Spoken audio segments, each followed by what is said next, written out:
primera vez, les voy a explicar el funcionamiento del mismo. Este es un seminario virtual, por lo cual tienen o deben tener acceso a video y a sonido.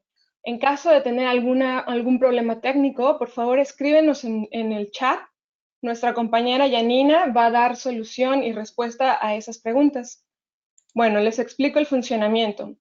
Este seminario virtual consiste en 3 partes.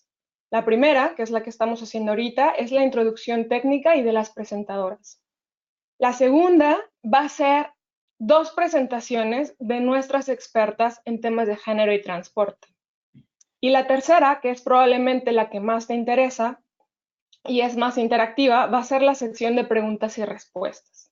Aquí tendrás la oportunidad de participar activamente a través de tus preguntas hacia nuestras panelistas, por lo cual te pido que por el chat nos escribas tus preguntas y nuestra colega Janina va a filtrar esas preguntas en términos de mayor importancia o las más repetitivas y vamos a abrirte ya sea el micrófono, si es que lo deseas, o podemos leerlas nosotras también en la tercera sección de este webinar. Con esto, quiero dar inicio a este sexto webinar titulado La participación de las mujeres en el sector, cómo superar las barreras.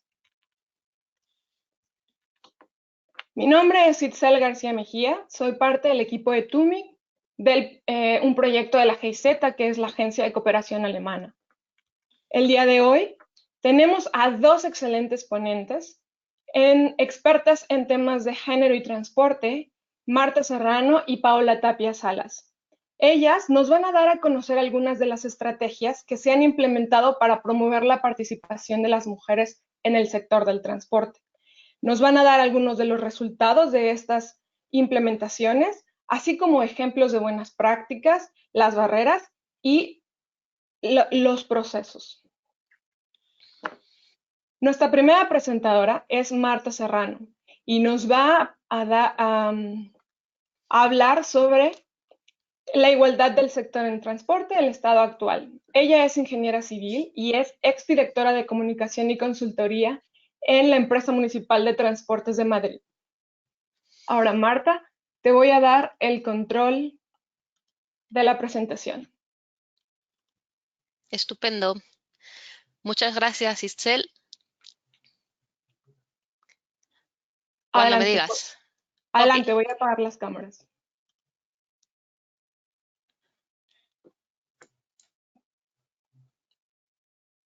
Adelante, Marta. Sí, le di, pero no se mueve. Ok. Ahora. Ay, se fue lo que me dijiste.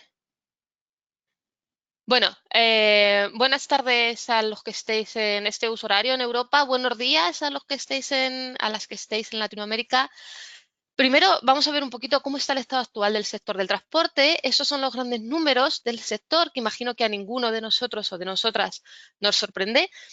La realidad es que el sector del transporte, tanto en Europa como en Latinoamérica, es un sector que sigue siendo a día de hoy predominantemente masculino.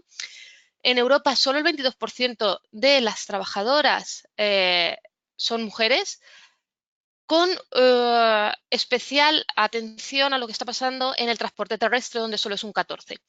Claro, aquí vemos siempre, y siempre se destaca el transporte aéreo, que es como, uy, un 40%, qué bien está el transporte aéreo. Error. El 40% al que se refiere el transporte aéreo es fundamentalmente las que se han llamado toda la vida azafatas, hasta que los hombres empezaron a trabajar como auxiliares de vuelo y ya la palabra azafata ya no quedaba bien, ¿no?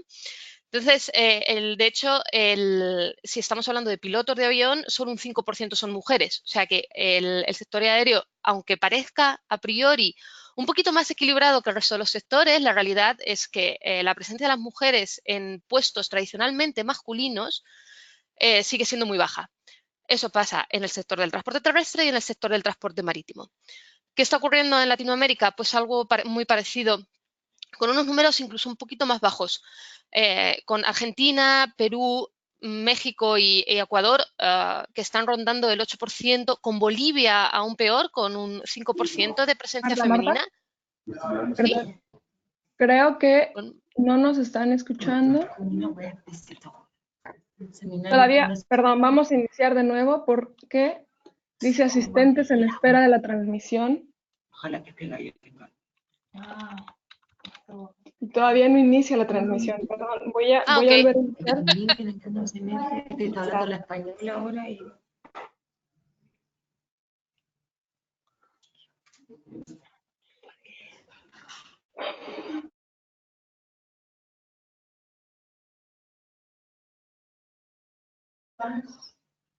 Sí. Buen día a todas y todos. Una disculpa por el retraso. Pensamos que habíamos iniciado, pero hubo algunos pequeños detalles técnicos, pero aquí estamos. Bien, les quiero dar la bienvenida a este webinar. Muchas gracias por estar con nosotros nuevamente y para los que se conecten por primera vez, quiero explicarles el funcionamiento del mismo. Este es un seminario virtual y deben tener acceso a audio y video. Por favor, si tienen alguna pregunta técnica o alguna situación que no nos puedan visualizar, escríbanos por el chat. Nuestra colega Janina va a dar respuesta a todas sus preguntas técnicas. Y con esto quiero darles a conocer el funcionamiento del webinar. El webinar tiene 3 partes. La primera, que es la que estamos llevando a cabo, es la presentación técnica. La segunda, perdón, es que yo lo probé.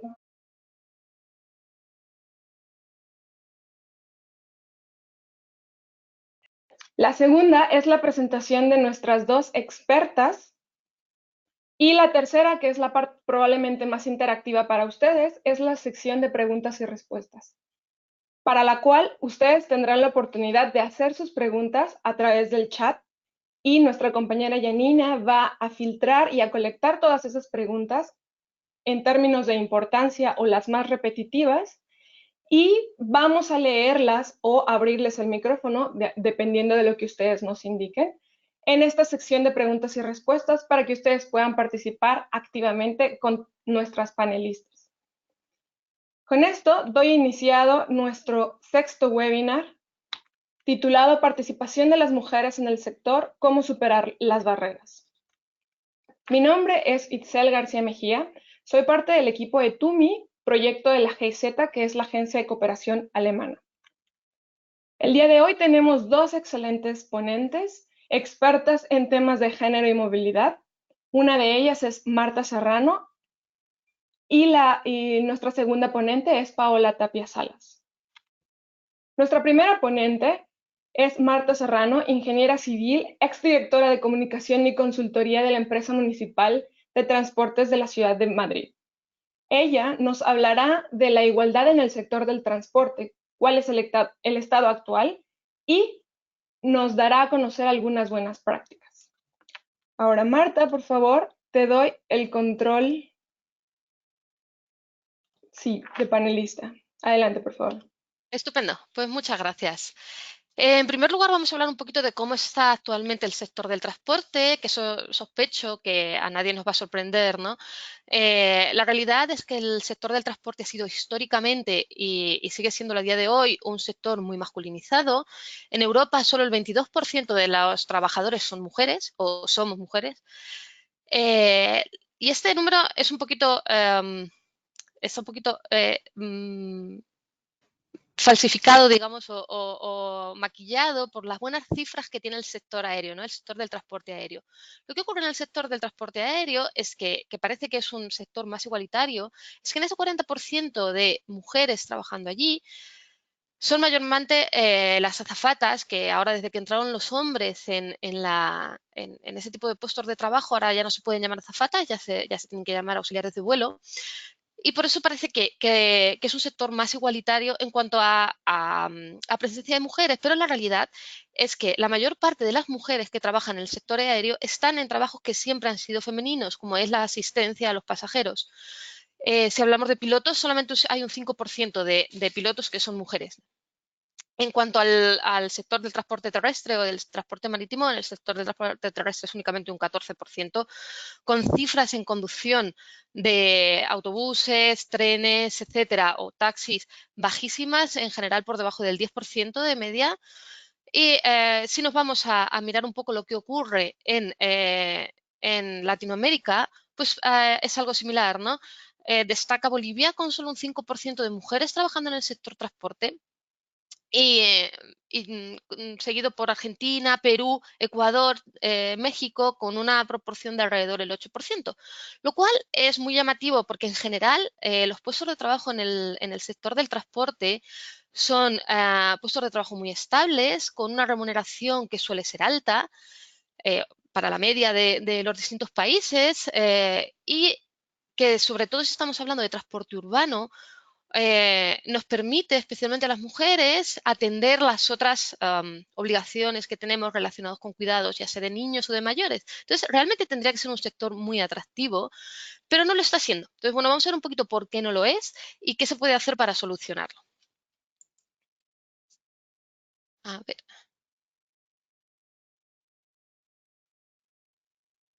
Estoy intentando pasar la diapositiva, pero estupendo.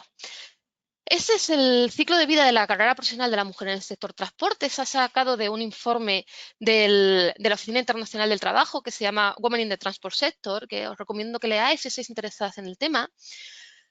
Las dos primeras partes a mí son de las más relevantes y las que menos se tratan normalmente. En primer lugar, la atracción. Perdemos a muchísimas mujeres porque no somos capaces de atraerlo al sector del transporte, porque si lo seguimos viendo también nosotras, y es parte de nuestros sesgos que tenemos, que además son culturales, lo seguimos viendo como un sector masculino, como un sector donde nosotras no vamos a poder prosperar, no vamos a poder trabajar. Entonces, realmente hay que empezar a trabajar en esa atracción desde los niveles muy básicos de la educación, desde los colegios, porque si no, cuando ya hemos llegado al mercado laboral, nosotras mismas hemos tenido otras inquietudes o hemos ido hacia otras carreras que son más típicamente feminizadas, ¿no? Si os dais cuenta, en series de televisión, en películas, en general, los conductores del transporte público, por ejemplo, que es lo que más se suele ver, o los conductores del transporte de mercancías, siempre son hombres. Entonces, eso nos está construyendo una realidad, nos está construyendo el imaginario de que el sector del transporte es masculino, ¿no?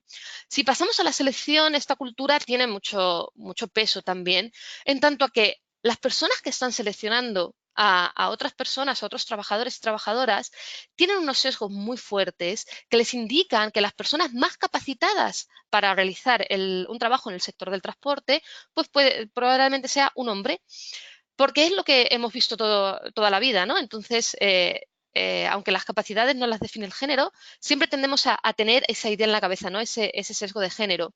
Y, por tanto, a definir el puesto en función de estos sesgos, de estas ideas preconcebidas. No es una cuestión de maldad o de gente que no quiera contratar mujeres, es más, a día de hoy especialmente, una cuestión de sesgos inconscientes, ¿no? De cómo enfrentamos o de cuál es nuestro imaginario a la hora de enfrentarnos a un proceso de selección de este tipo. En segundo lugar, la retención. ¿Cómo conseguimos que la gente se quede, que las mujeres se queden en nuestro puesto de trabajo? Porque ya ha sido muy difícil llegar a ese 14% de mujeres que trabajan en el transporte por carretera. ¿Cómo conseguimos que se queden? ¿No? Las condiciones de trabajo son buenas, el tiempo de trabajo es el adecuado.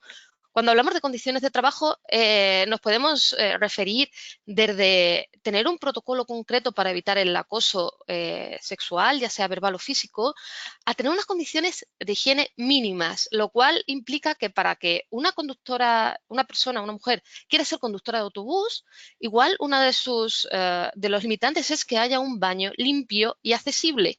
Parece una tontería, pero si estás trabajando y tienes un problema, te viene tu periodo y no tienes un baño accesible, tienes un problema muy gordo que no se ha solucionado de previo o tienes que simplemente bajar a orinar. Ya sabemos, los hombres en cualquier sitio, al lado de una rueda de un autobús, no tienen problema, pero las mujeres necesitamos otras condiciones. Entonces, tenemos que considerar ese tipo de cuestiones cuando hablemos de retención y para eso es muy importante aplicar perspectiva de género al espacio de trabajo. ¿Qué pasa cuando interrumpimos? En general, las mujeres interrumpimos nuestra carrera profesional. Es algo que a los hombres les puede pasar, pero es excepcional. Les pasa en caso de enfermedad, fundamentalmente, pero en general, esto es una generalidad, hay hombres que cogen permisos paternales, Pero la realidad es que somos las mujeres las que interrumpimos nuestra carrera profesional para dedicarnos a la maternidad o para dedicarnos a cuidar a personas mayores, ¿no? A dependientes que están a nuestro cargo. Entonces, ¿eso está planteado en la carrera profesional de la empresa? ¿Hemos aplicado esa perspectiva de género en nuestras empresas para poder considerar las interrupciones, que además lo más seguro es que sea más de una a lo largo de la carrera profesional de una mujer? El reingreso, ¿qué pasa cuando volvemos? Porque dependiendo un poco del tipo de embarazo, del permiso maternal que haya en el país, este reingreso puede darse quizá tras 1 año, 2 años fuera de la empresa. Es decir, igual tú necesitas una actualización formativa para poder otra vez estar al mismo nivel que antes, o simplemente ha habido cambios en la empresa de algún tipo, organizativos, estructurales, de cualquier tipo, y tú necesitas que te formen porque no has estado ahí. Entonces, la empresa tiene que planificar una formación en tu reingreso, ¿no? Porque esa mujer que se está reincorporando al trabajo quizá ya tenga una posición senior, quizá como poco llevará varios años trabajando en la empresa, conoce la empresa, hay un talento ahí que necesitamos retener, porque si no, si volvemos a contratar a alguien nuevo, estamos echando abajo muchos de los años en los que se ha trabajado junto con esa persona, ¿vale? Y luego, la última parte de la realización, el tener un empleo de calidad es que el que tengas oportunidades de promoción y de desarrollo profesional. Es fundamental que se planteen estas cosas, incluso con los gaps, los agujeros que hay en tu carrera profesional por haber estado fuera, ¿no? Entonces, creo que le he dado a pasar la diapositiva. Entonces, ¿cómo enfocamos cada una de estas 6 puntos en acciones concretas que podamos hacer? Podemos hablar de la cultura empresarial de la empresa, de la cultura empresarial y de la cultura general, ¿no? De cómo podemos hacer que esas mujeres, que esas niñas se sientan atraídas al sector del transporte, ¿no? En cuanto a la selección, tenemos que tener muy definida la carrera profesional. La retención, tenemos que hablar de salud y seguridad, el tener esa perspectiva de género en todos los procedimientos de salud y seguridad en el trabajo, para temas de acoso sexual, para temas de higiene, para cualquier consideración. ¿Qué pasa con la conciliación cuando interrumpimos? ¿Cómo se va a vivir en la empresa? ¿No? ¿Qué medidas vamos a tomar? ¿Cuál es la formación a nuestro reingreso? ¿Cuáles son las medidas que están previstas para que yo pueda irme a casa por un bebé o a casa porque tenga que estar cuidando a una persona mayor, con la seguridad de que cuando vuelva voy a tener una formación adecuada, no voy a estar perdida durante 2 meses. También hay una formación a mis compañeros que no me vean como que de repente vuelvo y estoy intentando ocupar un lugar que no me corresponde después de estar fuera, ¿no? Tenemos que pensarlo, y para esto es fundamental aplicar la perspectiva de género. Y en último lugar, en cuanto a la realización, tenemos que estar pensando en los gaps que hay, en la brecha salarial que existe todavía, no solamente en nuestro sector, realmente existe en cualquiera de los sectores, tanto en España como en Europa como en Latinoamérica, pero tenemos que pensar concretamente cómo solventarlo. Entonces, yo ahora os voy a contar unas buenas prácticas sobre estos temas, cómo podemos solventar estos problemas que tenemos, ¿vale? En primer lugar, es fundamental la formación a todo el personal en temas de género. Y cuando digo a todo el personal, me refiero a todo el personal.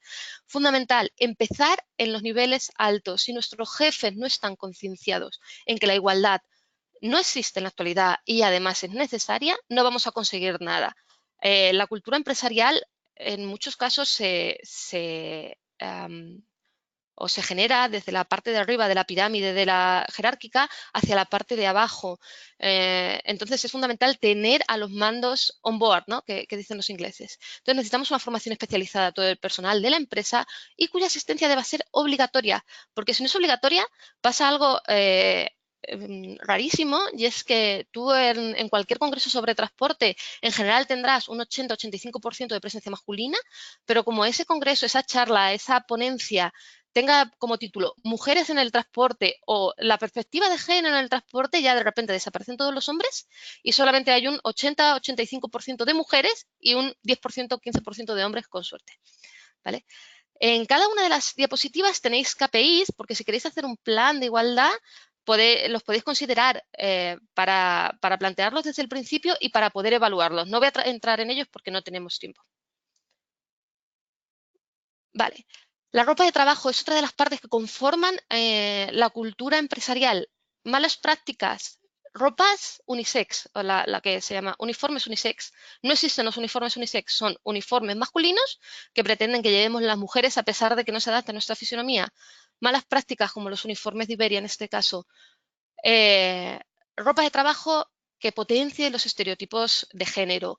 Ahí tenemos claro, si vemos esta imagen de la presentación de los uniformes, que hay 3 mujeres que son claramente azafatas o auxiliares de vuelo, un señor que además está en el centro, que claramente va vestido como un piloto, y hay otro señor que no sabemos muy bien, ¿no? Que puede ser, pero que probablemente sea el copiloto o un mando, ¿no? Dentro de la nave.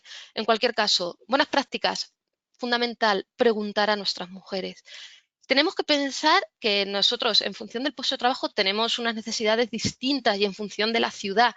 Estas conductoras de Dublin Bus, donde se hizo un proceso participativo para decidir cómo iba a ser el uniforme, pues mira, finalmente decidieron llevar pantalones, jersey, algunas con pañuelo, algunas con corbata, pero fue su decisión.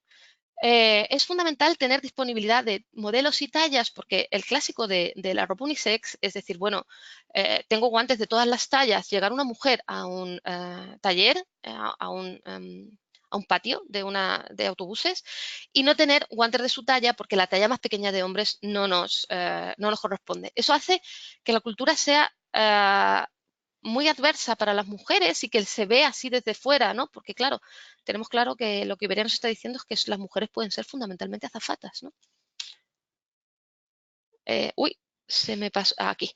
La visibilización de nuestras empleadas. Tenemos que contar a la gente, tanto a nuestros usuarios o al gran público en general, a la ciudadanía, que tenemos trabajadoras que hacen un buen trabajo, que estamos orgullosas de ellas. Pero no solamente externo, tenemos que hacerlo internamente. Tenemos que contárselo al resto de nuestros compañeros, que las mujeres que están en la empresa hacen un buen trabajo. Hay que visibilizar el trabajo que hacen, ¿no?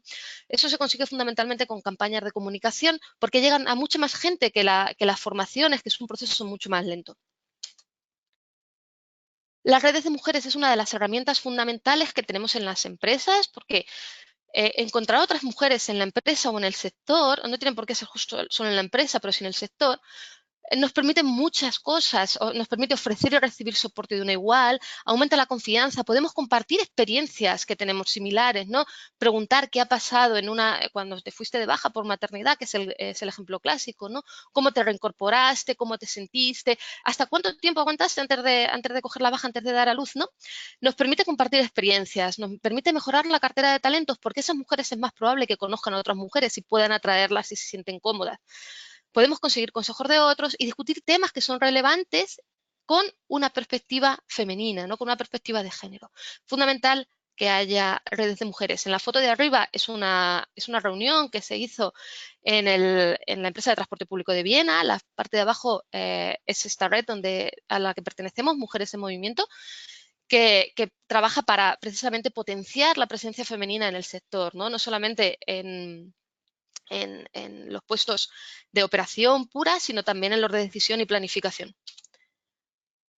Tenemos que incluir la igualdad en el diálogo social. Esa es otra de las patas que todavía están pendientes. El sector del transporte es un sector con una alta tasa de sindicación. Tenemos muchos sindicatos muy potentes y está muy bien. Cuando desde las empresas hablamos con los sindicatos acerca de la igualdad, tenemos que estar en el mismo barco. Ahí hay una parte en la que tenemos que estar todos, o tenemos que remar todos en común, ¿no? En España es obligatorio que las empresas tengan un plan de igualdad. Entonces, los planes de igualdad tienen que ser paritarios, es decir, tiene que participar tanto la empresa como el sindicato. Y, por tanto, lo importante es que luego las medidas que aparecen en ese plan de igualdad se reflejen en el convenio colectivo de la empresa de manera que tengan una aplicación real, ¿no? Acciones, la obligatoriedad de tribunales paritarios en procesos de selección, la inclusión de currícula ciego en los procesos, el aumento del permiso maternal, la aprobación de un protocolo específico de violencia de género y acoso. Son algunos ejemplos que salen normalmente del plan de igualdad y que pueden ir al convenio colectivo. Facilitar el acceso a los procesos de contratación. Las cuotas funcionan. No me gustan las cuotas a priori. O sea, las cuotas al final son una manera de solucionar en un corto espacio de tiempo un problema que es estructural, que de otro modo solo podríamos solucionar a muy, muy largo plazo. Entonces, las cuotas son una solución ahora. En un escenario en el que la presencia de las mujeres fuera el 40%, el 45% en más o menos todos los puestos de la empresa, las cuotas ya no serían necesarias. O sea, las cuotas son ahora mismo necesarias para poder solventar los problemas que tenemos a día de hoy, los problemas de sesgos inconscientes, que los tenemos todos, yo también los tengo. Tenemos una educación que tiende a ser muy machista, ¿no? en estos días. Se pueden designar cuotas, se pueden hacer convenios con institutos que trabajen con mujeres, ¿no? Para potenciar que estas mujeres que puedan estar en exclusión social, que puedan estar en desempleo, puedan acceder de manera más fácil, ¿vale? Muchas gracias, Marta. Te voy a tener que cortar porque vamos, bueno, igual les dejamos la presentación aquí y yo creo que vamos a tener un poquito más de tiempo en la sección de preguntas y respuestas. Una disculpa. Vamos a empezar con la presentación de Paola. Aquí. Bueno, Paola es ex ministra de Transportes y Telecomunicaciones de Chile y es fundadora de la Red Mujeres en Movimiento. Actualmente funge como directora de Derecho en la Universidad Central de Chile y nos va a presentar el caso chileno de más mujeres trabajando por una mayor y mejor movilidad.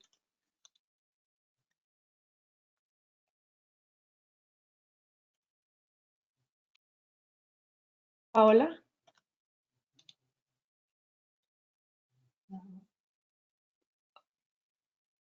Hola, ¿me escuchan? Sí, te escuchamos. No te vemos, pero te escuchamos, Paola. A ver, vamos a ver si solucionamos el que me vean. ¿Sí? ¿Ahora sí? Bien. ¿Estamos ok? Partimos entonces con la presentación. Bienvenidas a todas las que están conectadas. Entiendo, tenemos más de 80 mujeres y hombres, porque la invitación obviamente fue abierta para que pudieran acompañarnos este día de hoy. Digo día porque en algunas partes más temprano y en otras partes más tardes en Latinoamérica. Bueno, primero que nada quiero decirles que esta presentación está construida sobre la base del llamado de atención.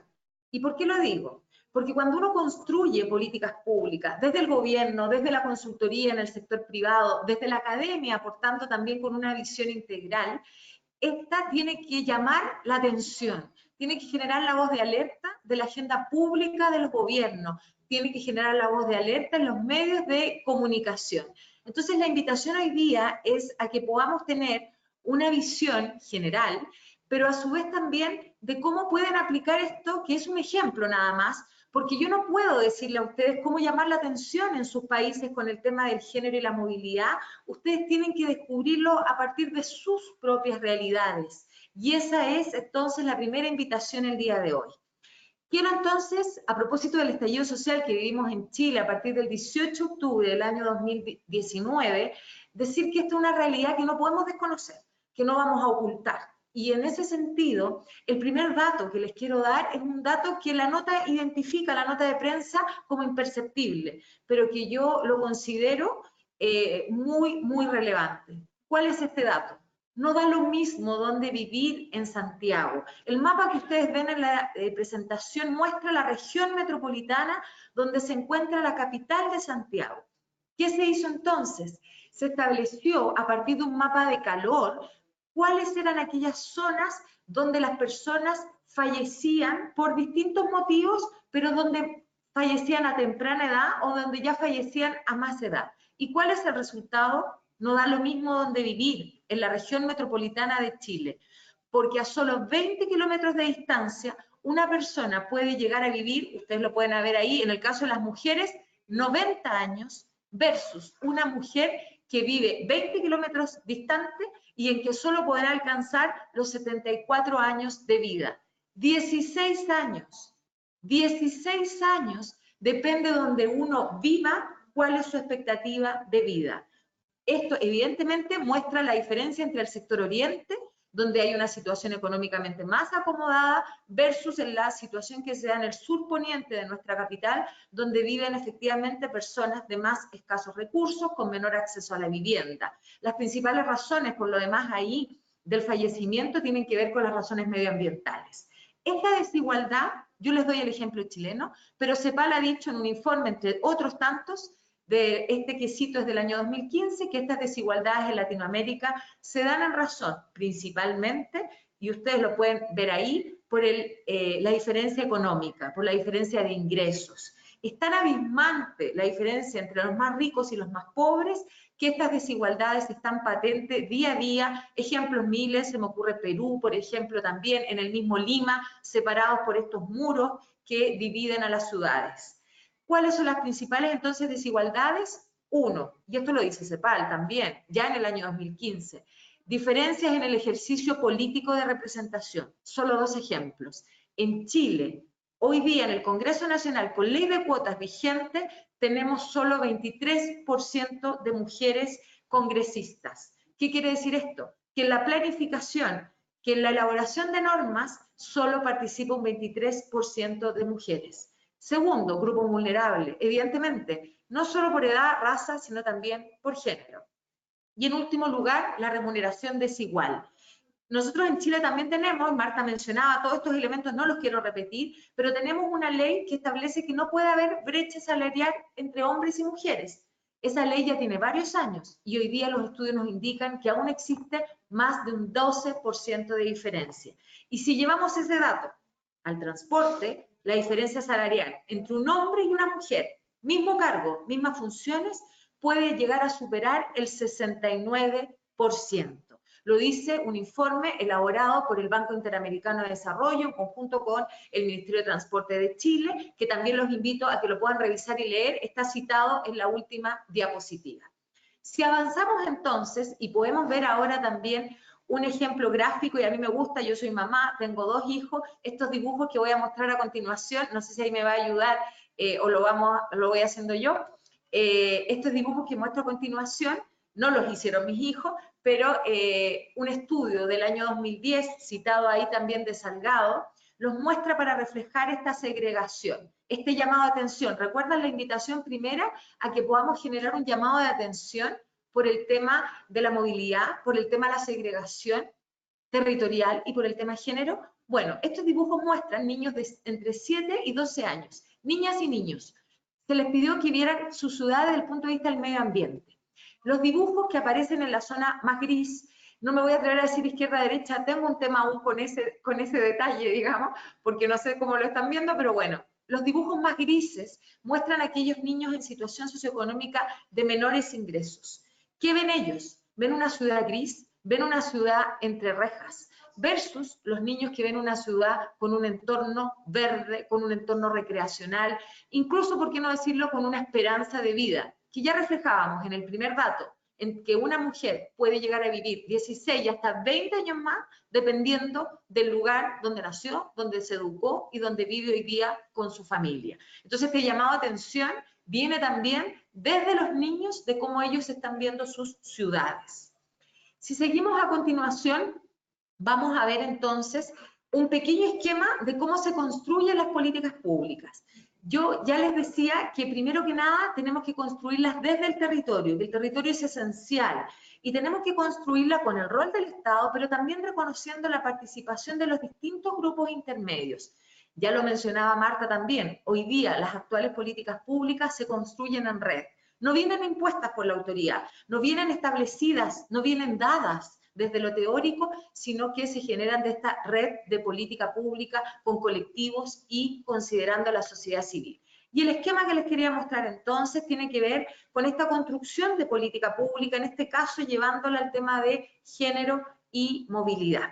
¿Cómo se construyen estas políticas públicas? Hay 4 etapas que son claves, que se distinguen en todo ciclo de políticas públicas. Primero, ya lo decíamos y con esto empecé la presentación, yo identifico el problema, pero no solo basta identificarlo, hay que ponerlo en la agenda pública. Hay que decir que una mujer vive menos años dependiendo de dónde nazca, de dónde viva. Hay que decir que una conductora de un autobús para llegar a su lugar de trabajo va a tardar muchas veces por esta segregación territorial más de 60 minutos en desplazarse y que eso le va a afectar en su calidad de vida. Si nosotros logramos poner este tema en la agenda y consideramos que tenemos un marco normativo que nos acompañe, que sea eficiente, con ley de brecha, con ley de cuotas, con ley de condiciones laborales, con ley de procedimiento en contra no solo del acoso sexual, sino también ley de procedimiento del acoso laboral. Si ese marco normativo es robusto, nos debería ayudar para seguir avanzando. Si ese marco normativo no es robusto, tenemos que volver atrás y tenemos que hacer todo este círculo solo para cambiar el marco normativo, para tener ley de brecha de salarial, para tener condiciones laborales dignas, para tener ley de acoso sexual en el trabajo y en los espacios públicos. Tenemos que tener un marco normativo robusto. Ya lo dijimos, tenemos que considerar a todos los actores, considerar la variable innovación, que también es muy importante, y a partir de ello, diseñar la política pública. ¿Cuál es la mejor política pública para Lima, para Madrid, para Ciudad de México? No es copiar la de Chile, eso no sirve. Hay que generar, como ya hemos dicho, desde el propio territorio cuáles son los principales problemas para dar solución. La toma de decisión tiene que tener legitimidad. Si la construimos a puerta cerrada, nadie va a validar esa política pública. En el ejemplo que vamos a ver a continuación, si queremos más conductoras en el transporte público, podemos volver, voy a tomarme los 15 minutos, no te preocupes, Itzel, pero necesito volver para explicar las últimas dos partes que eran. Esta legitimidad de la conductora viene dada porque yo las escucho, porque como gobierno, como autoridad, como academia, como sociedad civil, escuchamos sus problemas e implementamos un sistema que sea adecuado para esas mujeres. Ejemplo, ¿qué mujeres son las que están interesadas en ser conductoras? ¿Cuál es el perfil? Lo hizo nuevamente el estudio del BID y lo veníamos diciendo ya desde antes. Mujeres, en el caso de Chile, entre 40 y 50 años. Mujeres, en el caso de Chile, que pueden llegar a tardar 60 minutos hasta su lugar de trabajo. Mujeres también, en el caso de Chile, que en un 70% solo tienen la escolaridad básica, que no han alcanzado estudios superiores. Y en un 50% que son solteras, porque como está el tema familiar, eso evidentemente restringe las posibilidades de acceder a la conducción. Estas políticas tienen que ser intersectoriales, lo vamos a ver. No solo transporte, el Servicio Nacional de la Mujer, hoy día Ministerio de la Mujer y Equidad de Género en Chile, el Ministerio del Trabajo. Vuelvo a repetir, la opinión pública, tienen que estar presentes en este proceso. Y además, muy importante, ustedes lo saben, hay que evaluarlo. Por eso este estudio del BID lo que hace es evaluar cómo ha sido la implementación del programa de conductoras en Chile. Hay que hacer monitoreo, seguimiento, y solo con eso podremos cambiar los marcos culturales que hoy día pesan sobre Latinoamérica, para qué decir en países como África o Asia. Me tocó estar hace poco en India, en que evidentemente la segregación es brutal. Si avanzamos entonces, vamos a ver a continuación que esta política pública, en el ejemplo del programa de conductoras, tuvo presente la realidad chilena, que era 88% de las mujeres utilizan algún sistema de transporte público para desplazarse.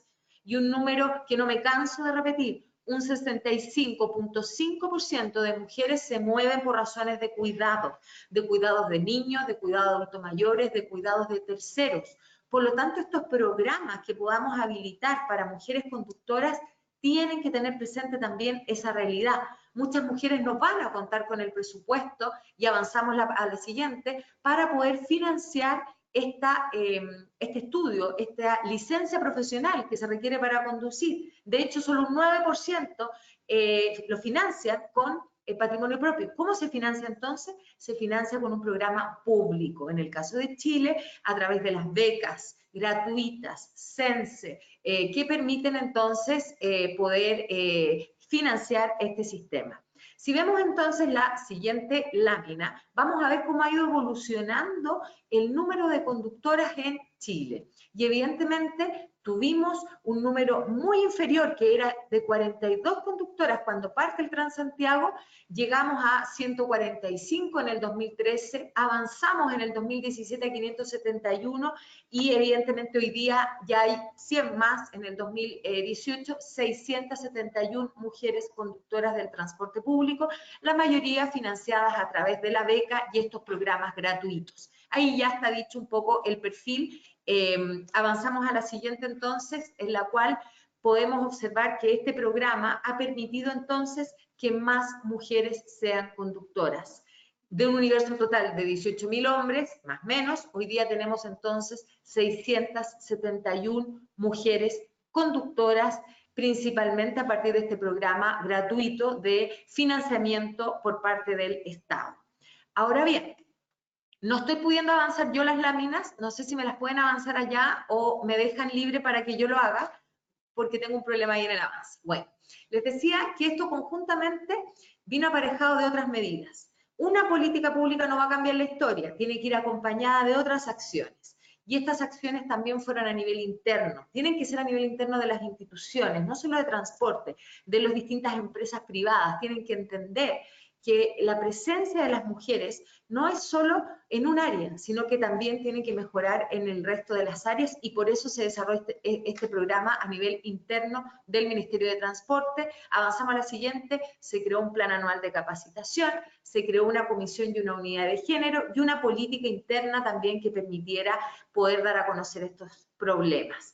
Junto con esto se adoptó una política interna de recursos humanos, flexibilidad horaria. No teníamos sala de lactancia en el ministerio. ¿Cómo le íbamos a pedir sala de lactancia a las empresas si el propio ministerio no la tenía? Este trabajo continuó entonces con campañas internas para concientizar a los distintos actores de que el tema género era transversal.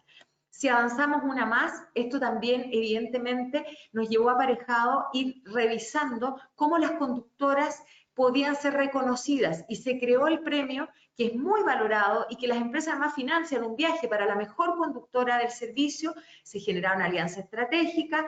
Hoy día ya no podríamos superar esta cifra del 5% que se puso para exigir más conductoras en el transporte público. Ojalá tuviéramos un 10% conductora en un sistema que al igual que en Latinoamérica siempre tiene déficit de conductoras. No sé si tengo un minuto más, yo según mis cálculos me podrían quedar 2.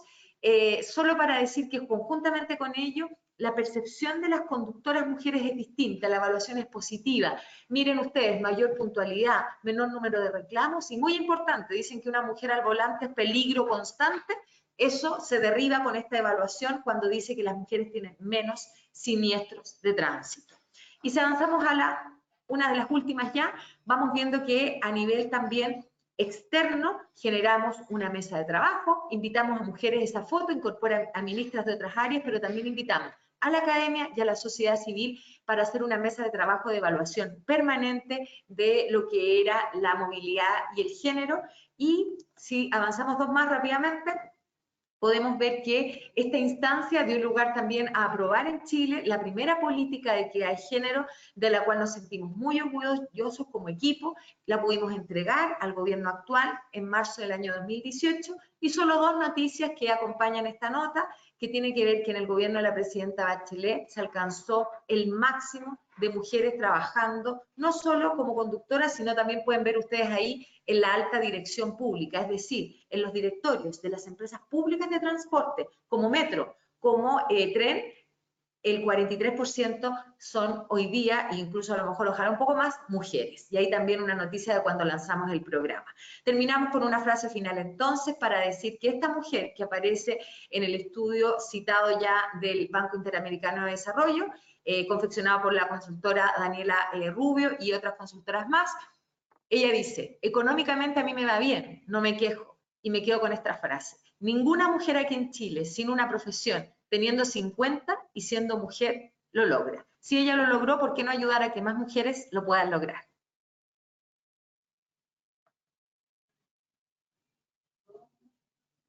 Muchas gracias, entonces, te doy el pase. Muchas gracias, Paola, y muchas gracias también a ti, Marta. La verdad, sus presentaciones fueron muy enriquecedoras, muy interesantes, y tenemos aquí un par de preguntas que queremos hacer. Bueno, aquí Marina tiene una pregunta para Marta. Bueno, no sé si es para Marta o para Paola, pero dice aquí sobre si hay alguna consideración sobre las profesiones, además de la brecha que tenemos en el campo de las ciencias sociales. Dice que hay aún una brecha mayor en el sector, por ejemplo, de la ingeniería y la arquitectura. Creo que Marta nos estaba comentando acerca de estos, bueno, de estas cifras, y no sabemos si tenemos como esta consideración de las distintas profesiones que tenemos.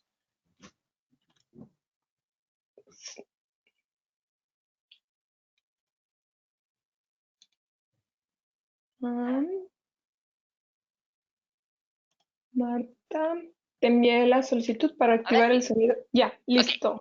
Perdonad. Tenemos datos que nos hablan de que efectivamente en general las mujeres tendemos menos a hacer carreras de ingeniería, de arquitectura, las que son las que se llaman carreras STEM, Science, Technology, Engineering and Mathematics, que son un poco las 4 grandes áreas relacionadas con carreras técnicas. Y es cierto que ahora mismo hay una concienciación social que viene de asociaciones, precisamente para que hayamos mujeres, que haya más niñas que se interesen en estos procesos, ¿no? Yo que tengo una hija pequeñita, ya le tengo comprados varios libros que hablan de ingeniería, que hablan de transporte, que es para niños y para niñas, ¿no? Pero además algunos libros enfocados, ¿no? En temas en que las mujeres podemos llegar allí. No sé si esto responde la pregunta. Bueno, pues yo creo que sí, claro. Paola, por favor, gracias.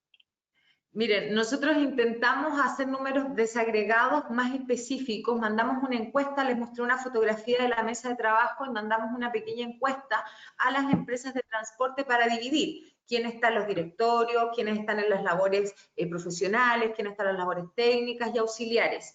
Y efectivamente, en las empresas de transporte en general, el número de mujeres es bajo, salvo en las labores administrativas. Es el único sector donde hay más mujeres. Y quiero dar solo un ejemplo a propósito de la mesa que nosotros hicimos, porque lo que hicimos fueron destacar aquellas organizaciones que se preocupaban de establecer esta suerte de equidad de género.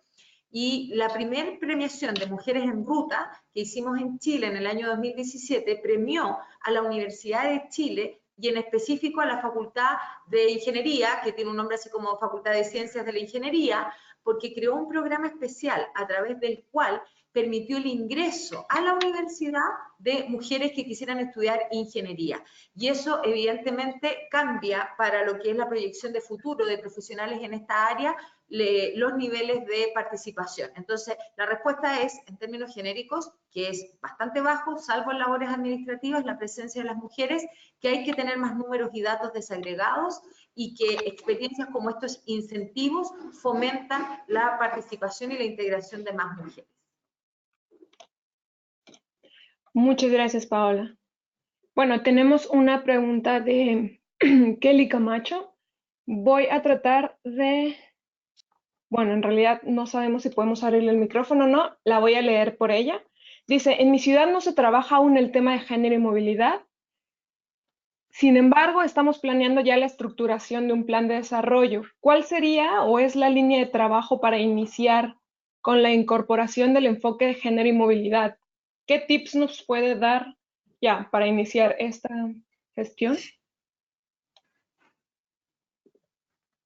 No sé si la quiere contestar Marta o Paola.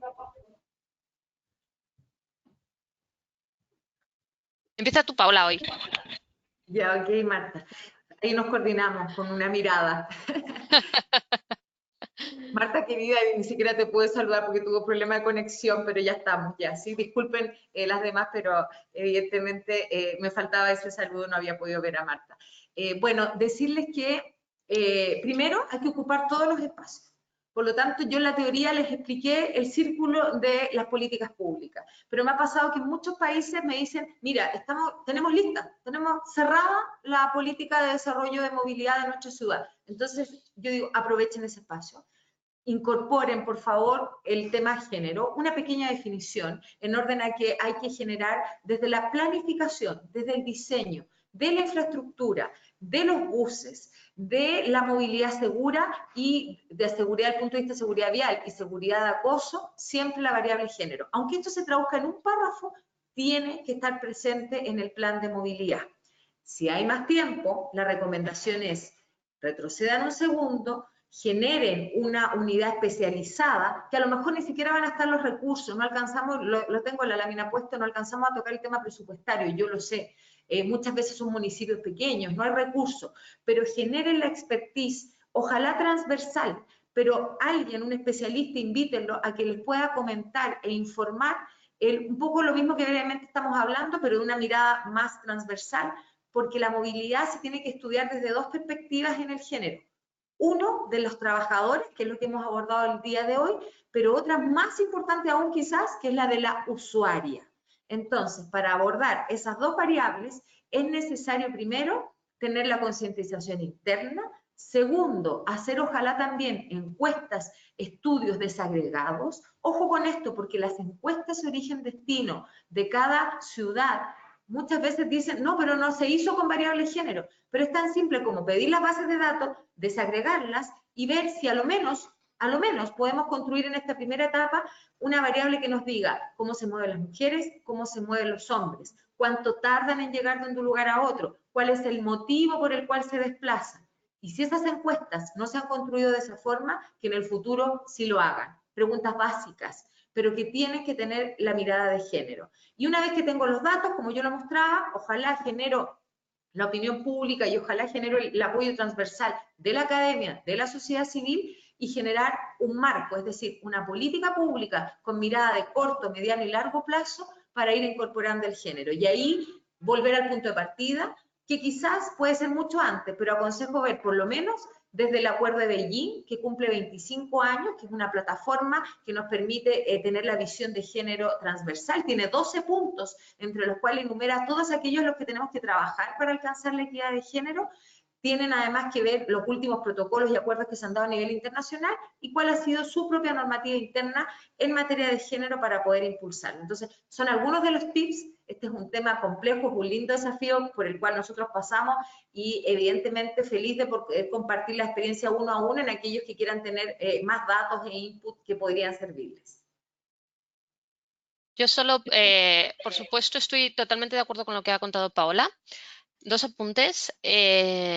Aunque hay dos campos de estudio muy grandes, que son las mujeres como usuarias del transporte público y las mujeres como profesionales del transporte público, están interrelacionados. Si tenemos más mujeres trabajando en el transporte público, nuestro servicio a las usuarias será mejor.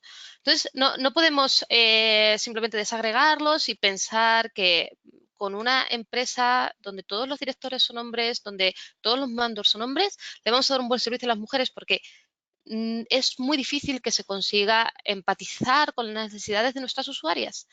Y luego, por otro lado, y hablando un poco de las encuestas de movilidad y de cómo se recopilan los datos, necesitamos aplicar perspectiva de género también a la redacción de las preguntas. El ejemplo clásico es el del motivo del viaje. O sea, tú le preguntas a una persona cuál es su motivo principal, y remarco muy fuerte lo de principal de viaje, y en general te va a decir que va a trabajar o a estudiar.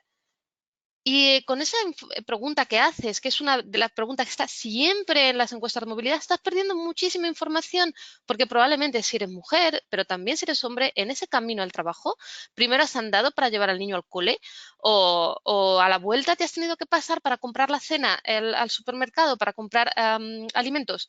Entonces, estamos perdiendo muchísima información con una mala definición de una encuesta de movilidad, ¿vale?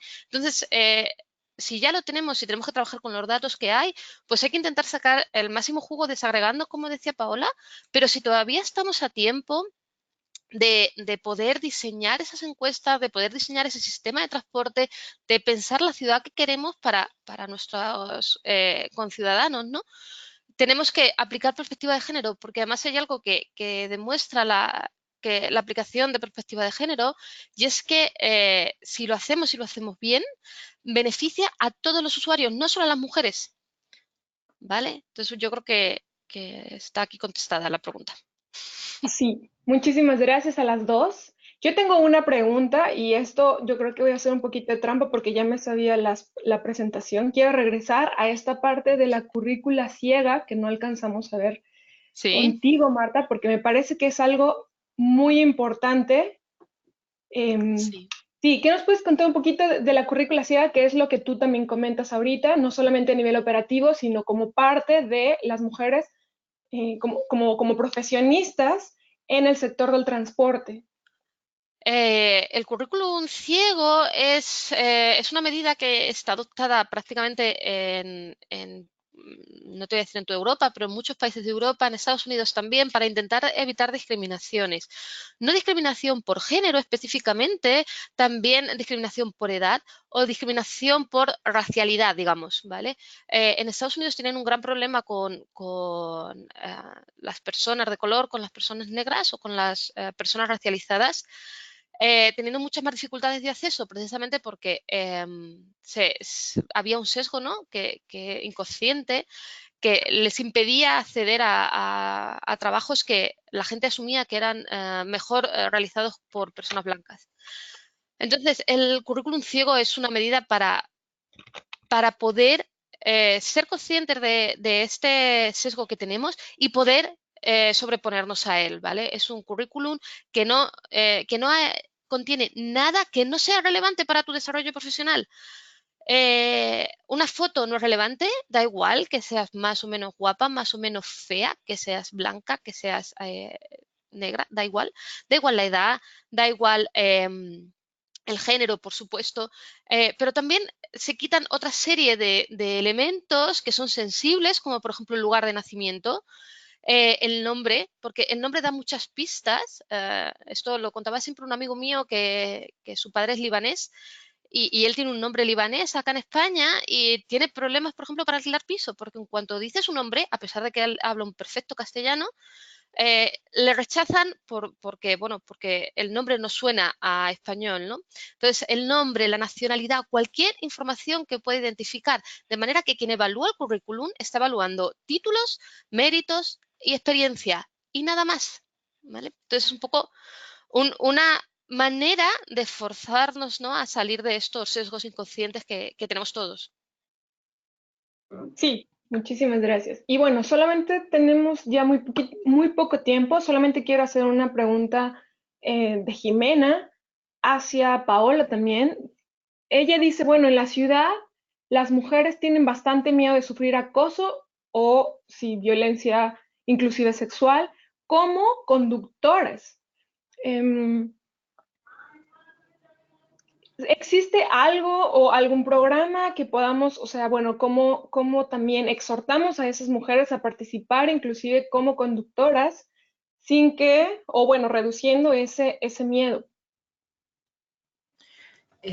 Bueno, me voy a tomar un poco las palabras que decía Marta, que yo creo que aquí resultan del todo aplicables, que es que yo soy muy estructurada, soy abogada, pero soy muy ingenieril para mi visión, digamos, por eso hice esta distinción y estructura de decir, están las usuarias y están las trabajadoras, ¿verdad?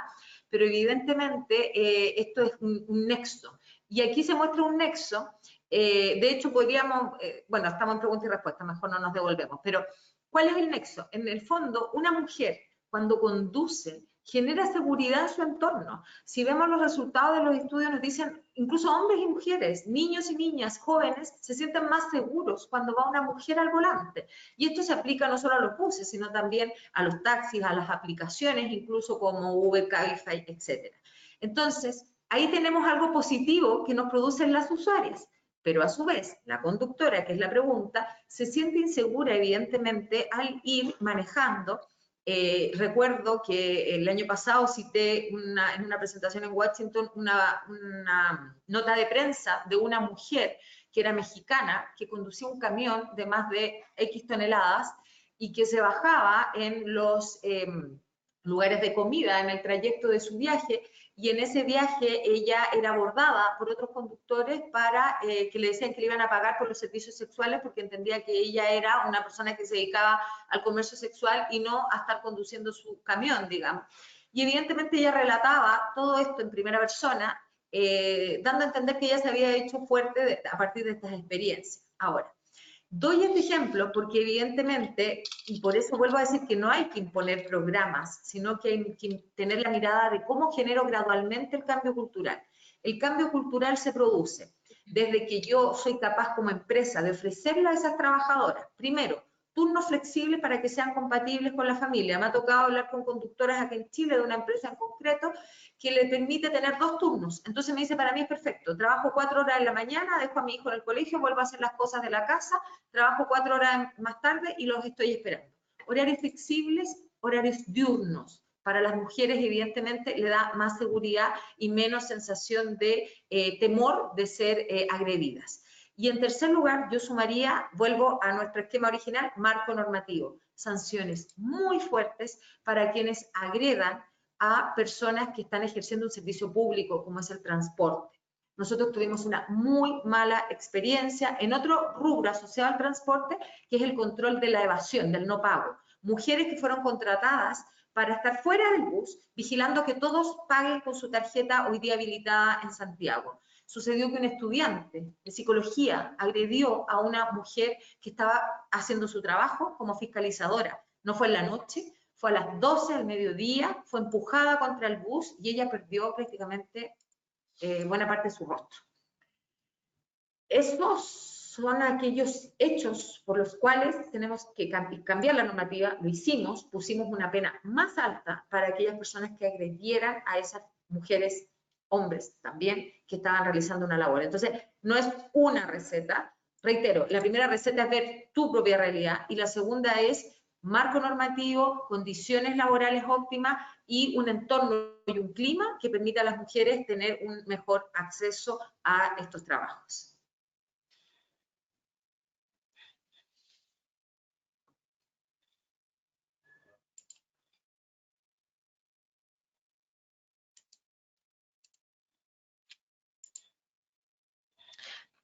No te escuchamos, Itzel. Disculpen. Bueno, muchas gracias. Muchas gracias por sus presentaciones y por su input. Fueron muy, muy interesantes. Se nos acabó el tiempo. Y bueno, les dejamos aquí la presentación con los links y los correos de nuestras panelistas, así como sus twitters por si se quieren poner en contacto con ellas. Las preguntas que no alcanzamos a responder las vamos a hacer a través del correo de seguimiento. Y bueno, muchísimas gracias por haber estado con nosotros y los esperamos en el siguiente webinar. Muchas gracias. Hasta luego. Muchas gracias. Hasta luego.